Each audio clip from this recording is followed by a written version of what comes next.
Naniniwala ba kayo sa aswang? Aswang na nagkakatawang tao at nag-iibang anyo sa gabi. Kaya nilang gayahin ang mag-anyong hayop kahit anumang uri ito.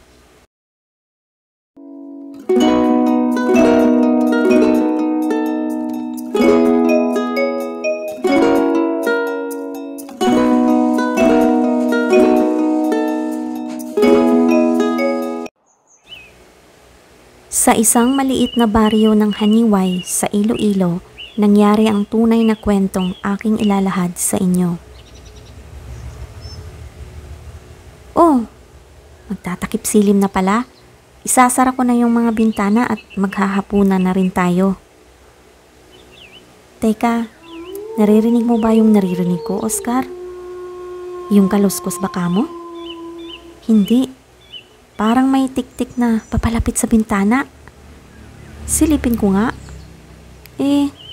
Itik naman yung nandoon sa baba ng bintana. Malaking itik. Kanino kaya alaga yan at nakarating dito?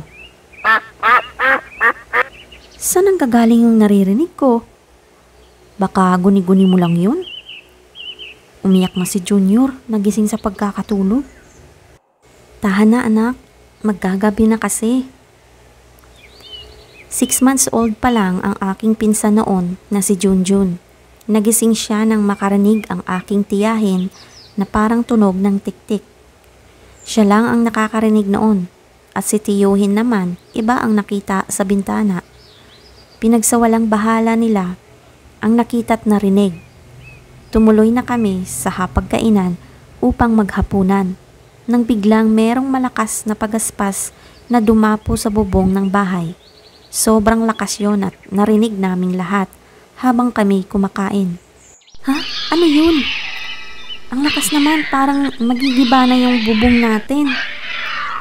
Anong klaseng hayop kaya iyon? Parang dragon. Ay, imposible yun. Kukunin ko nga ang buntot ng pagi para sakaling proteksyon natin. Umiyak nang umiyak yung bata sa gulat at pinatahan naman ito ni tiyahin. Ang aga naman ata ng aswang na yan o anumang nilalang yan. Mag-aalas 7 pa lang naghahanap na ng bibiktimahin. Tumigil ka nga sa pagsasalita mo na yan. Tinatakot mo lang ako at baka ako'y ninervyusin. Pero tiya, naririnig ko kasi nung isang araw ang usap-usapan ng mga matatanda sa labas. Meron daw bagong yanggaw or salinlahi ba yun tawag doon? Doon sa kabilang baryo natin na isang aswang at nagkakatawang tao. Tapos sa gabi nagkakatawang hayop daw. Pagala-gala lang ito tuwing gabi. Nakakaamoy siguro ng mayroong sanggol dito. Nako, subukan lang niya at sasabuyan ko siya ng maraming asin. I-shoot ko pa sa bunganga niya itong mga bawang na dala ko. Uso sa aming baryo noon ang ganoong klaseng eksena kapag merong buntis o sanggol sa kani-kanilang bahay. Kaya merong buntot ng pagi ang tiyuhin ko. Sakaling merong aatake na aswang sa amin. Nakakatakot at nakakapanindig balahibo pag nakakarinig kami ng tiktik. Lalo na kapag malakas ito at pahina ng pahina ang tunog. Dahil kabaliktaran ang ibig sabihin nun ay papalapit na sa inyo ang aswang. Hoy! Kung sinong ka mang aswang ka, hindi kami natatakot sa iyo.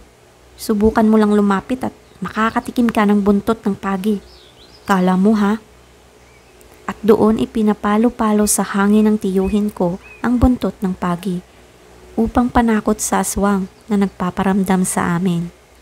May hawak din akong matulis na kutsilyo. Sakaling magpakita nga ito sa amin. Sa baryo namin, kapag alam ng aswang na lalabanan mo sila at hindi ka nagpapakita ng kahit anumang takot, ay kusa na silang lalayo. Ngunit pabalik-balik ang mga ito sakaling makapangbiktima at doon sila laging nangangaluskos sa bubungan. Sa oras nang makakarinig kami ng mga kaluskos sa bubong, ay agad naming sisigawan sila na tumigil sa ginagawa dahil meron kaming mga sandatang panlaban sa kanila. Doon na din sila tumitigil sa pangkakaluskos.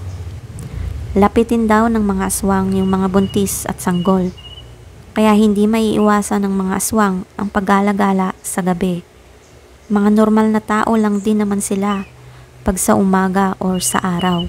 At kapag meron silang natipuhang buntis, ay doon sila paggala-gala sa labas ng bahay na merong buntis nakatira.